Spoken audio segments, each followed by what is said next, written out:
뉴스와 인물, 6.13 지방선거 예비 후보에게 듣는다. 오늘은 민주당 전남도지사 선거에 출마하는 장만채 예비 후보가 나와 있습니다. 안녕하십니까? 예, 안녕하십니까?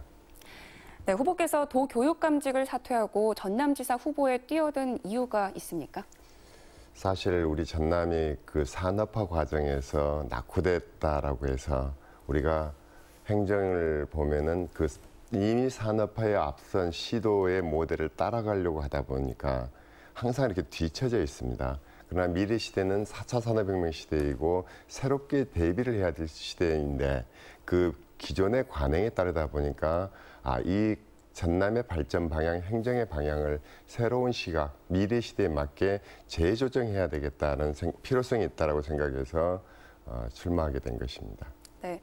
그런데 지난 대선 때 후보께서 안철수 후보의 초청 강연을 열어서 민주당 입당 과정에서 논란이 좀 있기도 했습니다. 이에 대해서 하실 말씀이 있으실 것 같은데요. 사실은 저희 전남교육청에서는 매달 한 번 내지 두 번씩 외부 인사를 초청해서 우리 교직원들을 대상으로 초청 강연을 합니다. 거기에는 안철수 대표만 있었던 게 아니라 박원순 시장도 있고요. 그다음에 송영길 의원도 있고요. 그때 당시에 여당인 새누리당 의원들도 있었고 대표도 있었고요. 그 외에 각계각층의 전문가들이 와서 초청을 했던 것입니다. 그래서 안철수 대표는 그분들 중에 한 일환으로 들어왔던 것이지 어떤 특별한 의도나 정치적 목적을 띠고 있던 것은 아닙니다. 네. 민주당 전남지사 선거 경선이 이제 3파전으로 압축이 됐는데요. 후보께서는 원팀 경선, 아름다운 경선을 제안하셨습니다. 이게 어떤 의미인가요? 사실 후보 세 분 다 도민을 사랑하고 도의 발전을 얘기하시는 분들입니다. 그런데 우리 후보 셋이 간에도 서로 화합하지 않고 사랑하지 않는다면은 그것이 어떻게 200만 도민에게 사랑을 얘기할 수 있겠습니까? 그래서 먼저 우리부터 비방하지 않고 서로 정책을 하고 도를 위한 방안을 논의하자라는 얘기입니다. 네. 그렇다면 이번에는 후보께서 생각하시기에 이번 선거를 관통하는 단어를 하나 꼽자면 어떤 것이고 그 단어를 꼽은 이유는 무엇인지도 함께 얘기해 주시죠. 저는 변화라고 생각합니다. 아까 제가 두 번 말씀을 드렸지만은 미래 시대를 대비하기 위해서는 그동안의 산업화 과정에 있어서 생각과 행정을 미래 4차 산업혁명 시대를 대비할 수 있는 사고, 그 정책을 펼 수 있어야 된다고 생각하고요. 두 번째로는 우리 이낙연 총리님께서 지사님을 하다가 총리로 가셨지 않습니까? 지사는 단순하게 행정을 관리하고 서비스를 제공하는 자리를 넘어서 우리 도민들에게 희망을 주는 미래의 전남 정치 지도자로서의 자리다. 그래서 도지사의 개념 자체도 이제는 바꿔져야 된다라고 생각합니다. 그래서 저는 변화라고 선택하게 된 것입니다. 네. 지금까지 후보께서는 교육감이셨지만 이제 전남지사에 도전하시는 거니까요. 현재 전남의 문제에 대한 어떤 진단과 그에 대한 발전 해법이 있으신가요? 전남이 우리가 출산율 저하랄지 인구 유출이랄지 고령화랄지 이런 여러 가지 얘기들 합니다만은 그 근본은 젊은이들이 살지 않는다는 것이고 젊은이들이 살지 않는다는 것은 전남의 일자리 먹고 사는 경제적으로 전남이 풍요롭지 못하다는 것입니다. 그래서 가장 중요한 것은 어떻게 전남의 경제력을, 전남을 잘 살 수 있는 동네로 만들 것이냐 하는 것이 가장 중요하다고 생각합니다.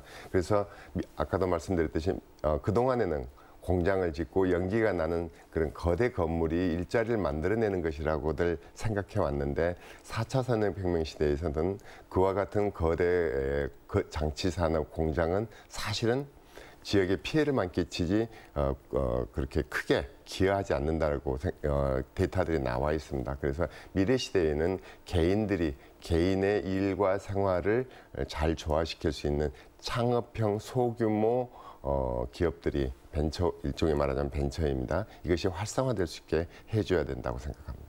네. 그리고 이번 정부에서 지방 분권에 굉장히 강조점을 두고 있는데요. 지방 분권에 대한 특별한 생각이나 이와 관련된 공약이 있으신가요?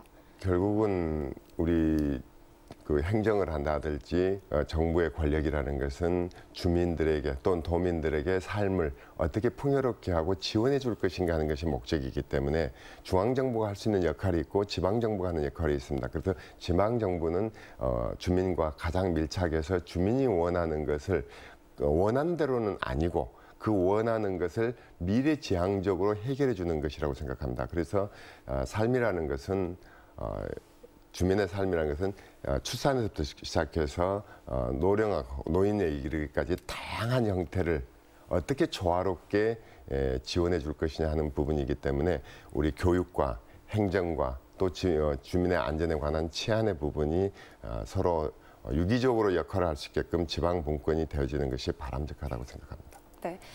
그리고 현재 민주당 전남지사 예비후보 3명 모두 전남 동부권의 제2청사 설치를 공약하셨고요. 그리고 제2행정부지사 파견 공약까지 낸 후보도 있습니다.